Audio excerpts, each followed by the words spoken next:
কিন্তু স্বর্গে একটা অসুবিধা আছে, সেই অসুবিধাটার জন্য আপনারাই বিচার করবেন যে আপনারা স্বর্গে যাবেন কিনা। স্বর্গে, সঞ্জয় বাবু, স্বর্গে একটা অসুবিধা আছে, সেটা হচ্ছে কি, যে যেই পরিমাণ আপনার ক্ষুধা লাগবে স্বর্গের দেবতারা এই পরিমাণ আপনাকে খেতে দেবে না।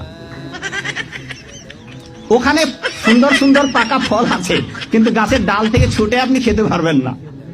ক্ষুধার ঠেলায় আপনি জল খেতে যাবেন, ওই সরোবরে নদীতে যে স্রোতস্বিনী ধারা আছে, ওই জল আপনি হাতে উঠে খেতে পারবেন না।